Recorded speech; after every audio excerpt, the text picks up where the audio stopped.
Bienvenidos, bienvenidos a la nueva presentación, semana número 5. El grupo Madrugadas con Jesús presenta sobre la Pascua, nuevo temario. ¿Cuál es la frase correcta en este tema de la Pascua? Ojo que el objetivo de la lección número 4 fue estudiar las plagas derramadas en Egipto como los juicios de Dios en el marco del gran conflicto. Ese fue el propósito. Ahora, perdón, ese fue el objetivo. Ahora, ¿cuál es el propósito? ¿O cuál fue el propósito? En las plagas, tanto a los egipcios como a los israelitas fue mostrar Dios su amor. Sí, tanto a israelitas como a egipcios Dios mostró su amor. Ese fue el propósito de las 9 plagas que hemos visto la semana que pasó. También es mostrar que Dios muestra aquí su poder liberador. En las plagas Dios mostró su amor, a pesar de que mató animales, mató gente, privó de el elemento básico que es el agua, pero Dios mostró a través de todo esto su amor, misericordia, su misericordia mandó, tanto para los israelitas como también para los egipcios. Ahora, cuando Dios quiere mandar un juicio, o cuando Dios mandó juicios a lo largo de la Biblia, a lo largo y ancho de la Biblia que podemos nosotros leer, cuando Dios decidió mandar juicios a Sodoma, a Nínive, al tiempo, a los antediluvianos, a Egipto, a Babilonia, ¿qué hizo Dios primeramente? Envió advertencias.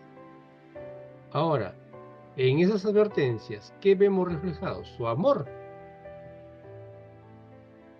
Algo muy práctico. Cuando usted le manda, o cuando le mandaba, en este caso, pues quienes ya pasaron por esta etapa, un encargo, un quehacer a su hijo, y no lo hacía. Mira, si no lo haces, te voy a castigar. Es una advertencia. Lo mismo hace Dios. Ahora hemos llegado a la lección número 5 de la lección de escuela sabática de este trimestre, y donde vamos a entrar a la plaga número 10. La plaga número 10 es la muerte de los primogénitos y de los animales, pero que hay un método de salvación, la muerte del cordero. La Pascua, un tema fundamental para entender todo lo que se llama el proceso de liberación de los israelitas desde Egipto hasta la tierra prometida. Y también necesario entenderlo por lo que Cristo ha hecho en nuestra salvación. Todo esto tiene que ir a una aplicación. ¿Y cuál es la aplicación? ¿Cómo esto habla para mí en mi salvación? La aplicación que tenemos que tener muy en claro aquí es que esto tiene que llevarnos a un estudio profundo de la palabra de Dios. Tenemos que aplicarlo. Ahora, ¿cómo estos estudios van a mejorar mi relación con Dios? ¿Cómo el estudiar la Biblia me hace a mí un mejor ser humano, un mejor cristiano, completamente adherido a la palabra de Dios? Y este es el punto principal. Que no sea un estudio más, que no sea una lección más. Nos extendimos un poquito en la lección número 4. Hemos visto a profundidad las plagas, cuál es su significado, qué es lo que realmente representa el número 9 ahí que vemos, ¿no? ¿Por qué 9? Entonces, ¿cuál es la aplicación que le doy a eso? Simplemente nos quedamos que son las plagas, de ahí quedó y pasó y estamos en una nueva semana. No tiene que ser así, no puede ser así. La Pascua. Miren lo que dice el texto, Éxodo 12, 26 y 27. Y cuando sus hijos les pregunten, interesante el texto, ¿qué significa este rito? Responderán, es la víctima de la Pascua en honor del Señor, que pasó por alto las casas de los israelitas en Egipto cuando hirió a los egipcios y libró nuestras casas. Estamos hablando de la Pascua. ¿Hoy día tenemos la Pascua? Claro que sí. Vamos a ir viendo a lo ancho y largo de esta semana que nos queda. Vamos a ir analizando realmente cuál es esa Pascua que hoy nosotros realizamos y deberíamos realizar en recordación, como dice aquí el texto, es la víctima de la Pascua en honor del Señor que pasó por alto las casas de los israelitas, el Israel espiritual hoy, en Egipto cuando hirió a los egipcios. De manera ejemplificativa, nosotros estamos viviendo en Egipto, ¿sí? De manera ejemplificativa. La 10ª plaga afectó a toda la familia en Egipto que se negó a seguir las instrucciones de Dios, porque no vino repentinamente, sino que fue anunciado con muchos días de anticipación. Deja ir a mi pueblo, deja ir a mi pueblo. Pero el faraón no quiso. Entonces fue en realidad una prueba de fe. Nadie necesitaba morir aquella noche. Todos tenían la oportunidad de salvar la vida de su primogénito. ¿Pero por qué pasó esto? Porque alguien endureció el corazón. Y ese se llamó Faraón. ¿Sí? Endureció el corazón. Se endureció su corazón. Y esto llevó también a una consecuencia terrible, fatal. La muerte de su propio hijo, de su propio primogénito. Y también de la muerte de los primogénitos de los egipcios. Ahora, ¿los egipcios tenían la oportunidad de salvarse? Claro que sí. Pero no sé de qué, no buscaron en ese momento la verdad, no buscaron en ese momento la luz. Solo el cordero estaba condenado, solo el cordero debía morir, solo su sangre había de pasar de largo al destructor. ¿Por qué? Porque solo Cristo Jesús, el quien salva, y esto debería ser un recordado de generación en generación hasta que Cristo venga por segunda vez. Durante la semana vamos a ver 4 puntos. El Cordero Pascual, daños colaterales. Ojo con este temario que lo vamos a tratar el día de mañana. Daños colaterales. ¿Qué significa esto? Sacrificio divino y sacrificios paganos. También vamos a analizar este punto. Y instruir a nuestros hijos. Algo que nos queda muy en claro de la lección pasada. Las plagas, ¿para quiénes fueron enviadas? Para los egipcios. No fueron, perdón, no fueron enviadas para los egipcios, sino fueron enviadas para los dioses egipcios, destruir a sus dioses. Sí, hemos visto, hay una larga lista de dioses que ellos tenían, ¿no? El cielo, la tierra, los animales, el agua, todo tenía dioses, los granos, todo tenía dioses. Entonces, el plan de Dios fue, en esto de las plagas, fue atacar a los dioses egipcios, mas no a los egipcios. Pero por cierto, como ellos estaban allí, también ellos tuvieron que sufrir las secuelas. Mis queridos, ¿qué lección sacamos de aquí? Estamos en este mundo y mientras que estemos viviendo en este mundo, vamos a tener que sufrir las secuelas que el pecado ha traído a este mundo. Eso que nos quede muy claro. Sí, porque habemos muchos cristianos Muchos que creemos en Dios, que a veces decimos que no, porque eres cristiano o porque ya nos bautizamos, ya estamos libres de todo. Ojo, mucho cuidado con eso. Mientras que usted y yo sigamos viviendo en este Egipto, en esta Babilonia, que es el mundo de pecado, lo ancho del mundo, vamos a seguir sufriendo las secuelas de este mundo, las secuelas del pecado. ¿Y cuáles son las secuelas del pecado? El cáncer, los problemas, la extorsión, las guerras, los hambres, las pandemias, los asuntos virales. Mientras que estamos en este mundo, vamos a tener que ser atacados y de algún modo estar en la condición, en la situación de esto, porque no podemos ser ajenos a esto. En este momento viene un avión y lanza una bomba, un misil, y cae aquí sobre nuestro alrededor.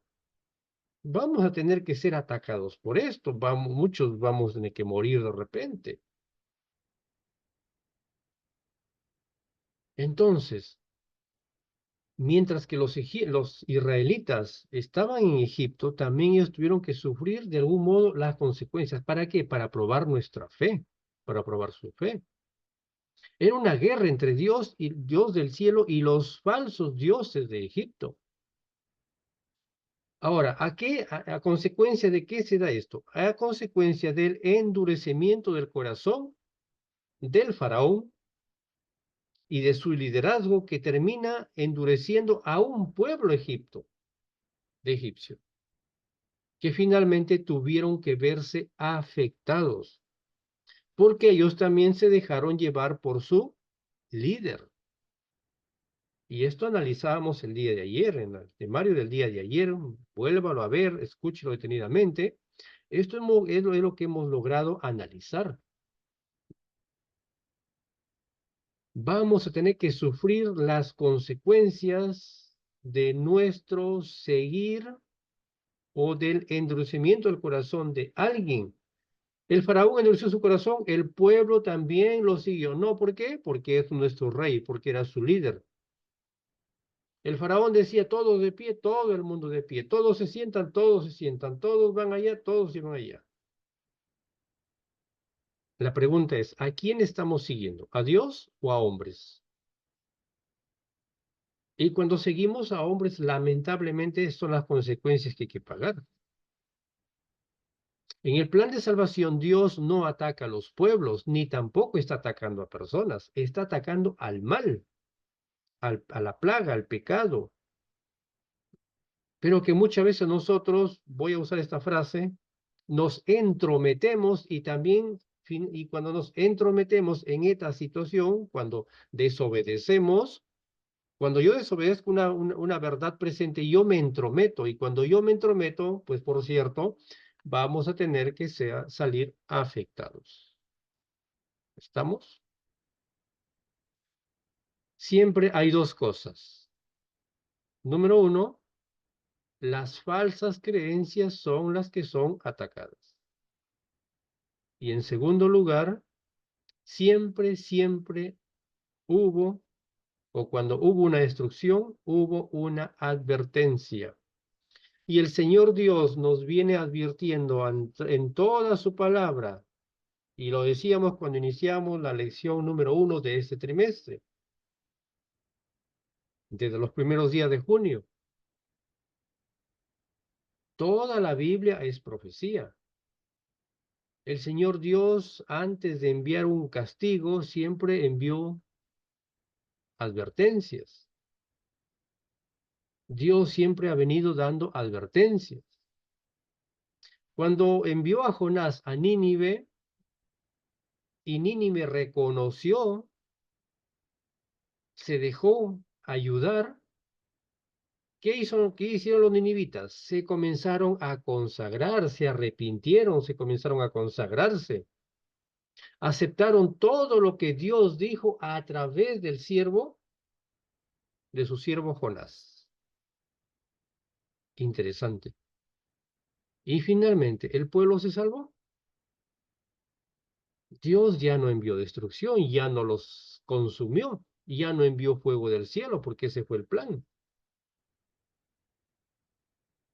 Ellos en su libre albedrío podían haber muerto, así como Sodoma y Gomorra, así como en este caso Egipto.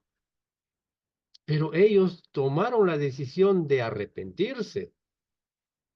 Se tomaron en serio estas situaciones. Mis queridos hermanos, ¿nos estamos tomando en serio las advertencias que la palabra de Dios nos está dando? ¿O simplemente estamos atacando, atacando y atacando muchas veces con el son de liberarnos y creemos de que atacando al predicador, atacando al mensaje, atacando la verdad presente, nos estamos liberando? ¿Cuántas veces nos estamos dejando llevar por el enemigo? El diablo es el quien se mete aquí, por eso decíamos los días anteriores, es un problema, primeramente es un tema aquí mental. Necesitamos nosotros traer la escoba, traer el ácido muriático, traer la lejía, el ace, la escobía, el rascador y comenzar a sacar toda aquella basura que tenemos aquí en nuestra mente. Estoy haciendo un ejemplo para las amas de casa, ¿no? Cuando van a hacer limpieza, cuando van a rascar el hollín de la olla ahí que se ha humeado, tienen que llevarlo a una prueba, a alta prueba, ¿no? Traer ahí el rascador, hasta que salga, que quede limpio, que quede luciente. Lo mismo necesitamos nosotros en nuestra mente.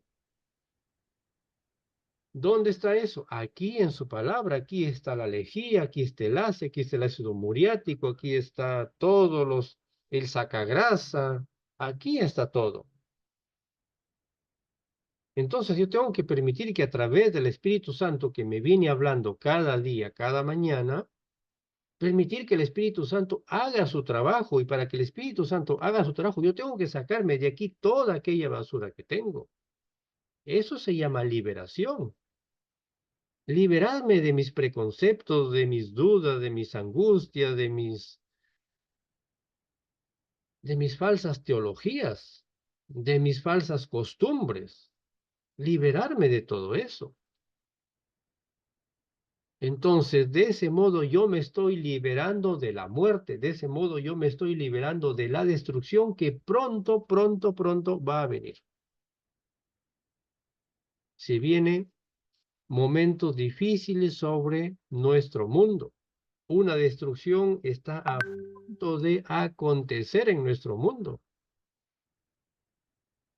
Nos los están gritando por todos los lados que estamos a punto de caer en una destrucción acérrima, fatal, terrible, donde no se va a salvar niño, donde no se va a salvar mujer, donde no se va a salvar joven, donde no se va a salvar nadie se va a salvar. Entonces nosotros estamos siendo advertidos de esto. Nos estamos liberando realmente emocionalmente para esta situación. O todavía queremos ver, vamos a ver si es que sucede y si es que sucede yo recién me arrepiento.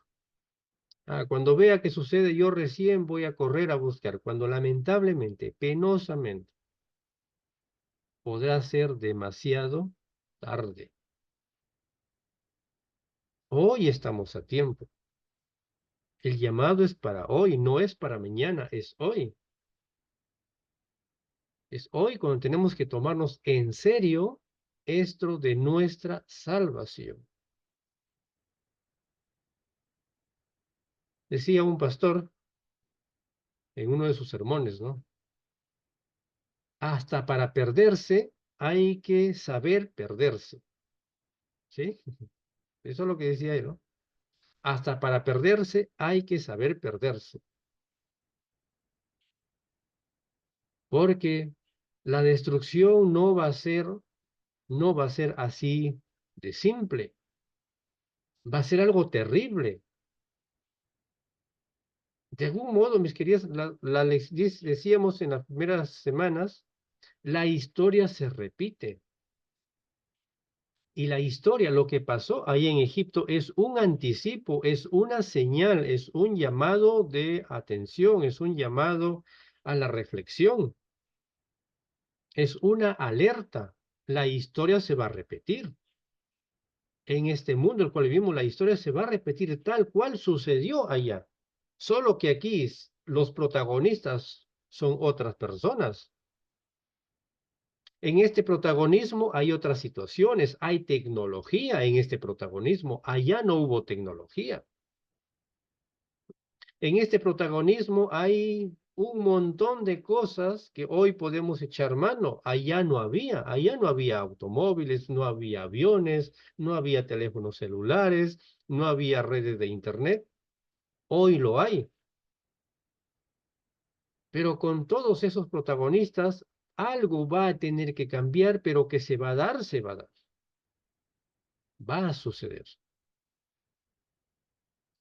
Hoy, gracias a lo que la ciencia ha traído, gracias a ello tenemos nosotros la facilidad, tenemos la oportunidad de poder escuchar un mensaje, de poder ir a un análisis, de preguntarle a la ciencia artificial y que nos pueda ayudar a sacar aquellas dudas que todavía nosotros tenemos en nuestra cabecita. A la inteligencia artificial se le puede preguntar, ¿no? Y esto, ¿no? Y ahí le va a enviar toda la información. ¿Qué sucedió? ¿Cómo sucedió? ¿Cuáles son sus consecuencias? Entonces, tenemos toda esa información de por medio. La historia se va a repetir. Entonces, necesitamos frente a eso nosotros liberarnos mentalmente, emocionalmente, que es el primer paso, es el primer punto para poder nosotros salir de la muerte física y de la destrucción física. Les comenté el otro día, alguien preguntaba, ¿no? En repaso a la lección, ¿no? Hermanos, yo no entiendo esto de Apocalipsis capítulo 18. Dice que tenemos que salir de Babilonia. Y su pregunta era, ¿qué tenemos que hacer? ¿Cómo salimos de Babilonia? ¿Es mental o es física? ¿Qué significa eso? La respuesta fue muy clara. Le dije, mi querido hermano, necesitamos hoy salir mentalmente. Mentalmente sacar mis posesiones, porque si yo no saco hoy mentalmente mis posesiones, entonces no voy a poder yo salir en el día grande, en el día de la prueba, en el día de la persecución, no voy a poder salir al campo, porque va a estar aquí, al igual que le pasó a la esposa de Lot, ¿no? O si salió, ¿no? Saldrá unos cuantos metros, kilómetros, y volverá. Mis negocios, mi casa, mi carro, mis terrenos, lo que tanto luché, dirán algunos, lo que tanto me esforcé por años, ¿no? Ahí están mis hambres, están mis lágrimas, ahí está mi sudor, ahí está, bueno, hasta muchas veces de repente hasta fuimos azotados por defender esto y volverán. Se repetirá la historia de la esposa de Lot. Entonces, hoy tenemos que salir de Babilonia de manera mental primeramente. Seguimos trabajando, con una mano trabajamos, con otra mano estamos levantando hacia el cielo. Pero si metemos las dos manos aquí, entonces no estamos saliendo mentalmente. Para que cuando llegue el momento de la persecución, el momento que tengamos que salir fuera, no nos haga difícil, no nos haga dolor dejar propiedades, dejar casas, dejar terrenos, porque ya mentalmente estaremos nosotros, nuestra mente estará concentrada en el cielo. Eso es lo que necesitamos. ¿Qué significa realmente el Cordero Pascual? ¿Qué significa? Aquí hay una distracción, y les decía cuando dábamos inicio en la introducción. La plaga número 10 debería estar enfocada en la muerte del Cordero, mas no en la muerte de los primogénitos. Por eso dice el título ahí, una distracción, un error, un falso concepto que tenemos nosotros, hasta aquí que le hemos venido teniendo. Cuando hablábamos de las 10 plagas, la plaga número 10, la muerte de los primogénitos. Mentira. Es cierto que allá murieron los primogénitos, eso es muy cierto. Pero ¿qué es lo que tenemos que resaltar sobre esto? ¿Quién murió para liberar al pueblo? ¿Quién murió? Fue un cordero. Dios le dijo ahí a Moisés, ¿no? Sacrifiquen un cordero, hay que sacar la sangre del cordero. Toma la sangre del cordero y anda de puerta en puerta y coloca una marca para que cuando venga la muerte no pueda atacar a esa casa. Y casa que no encontraba marcada con la sangre, que fue la protección, la salvación, la muerte ingresaba y mataba a los primogénitos. Entonces, antes de la muerte de los primogénitos, hubo algo que sucedió. Y fue la muerte de un cordero. ¿Qué representa eso? La muerte de Cristo.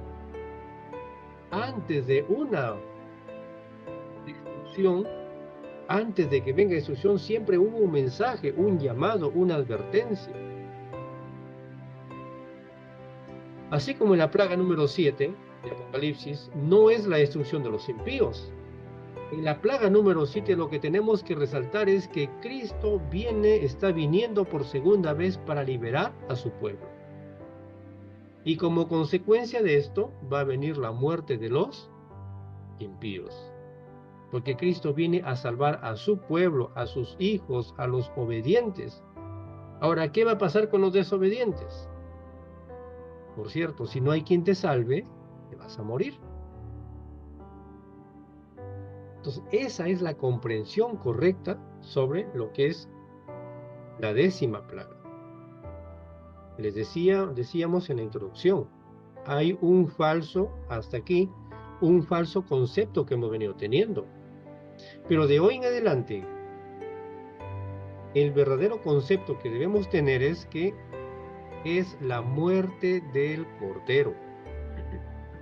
Es cierto que tal vez no lo encontramos muy detalladamente en el libro del Éxodo, pero hoy, a la luz de todo el conocimiento de la palabra de Dios, el espíritu de profecía y de las profundidades de los estudios, tenemos que resaltar la muerte del Cordero para que pueda venir luego la salvación. Pues eso tiene que quedarnos muy en claro y es el punto principal de este estudio número 5, la muerte del Cordero, la Pascua. Más adelante Juan el Bautista lo declaró, San Juan 1:29, ¿no? Al día siguiente vio Juan a Jesús que venía a él y dijo, he aquí el Cordero que quita el pecado del mundo. Y el cual debe ser el mismo mensaje para cada uno de nosotros. De hoy en adelante, mis queridos hermanos, tenemos que resaltar la muerte de Cristo. He aquí el Cordero que quita el pecado del mundo. Ese Cordero es Cristo, es Jesús. Entonces, antes yo de ser perdonado, tengo que ir a Jesús. Tengo que reconocer. ¿Qué hicieron los ninivitas? Reconocieron primeramente, se arrepintieron y reconocieron, se arrepintieron y luego comenzaron a consagrarse.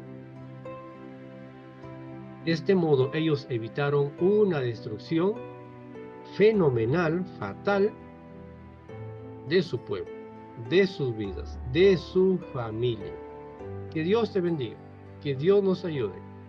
Y esperamos disfrutar de toda esta maravillosa semana sobre la Pascua, el Cordero Pascual.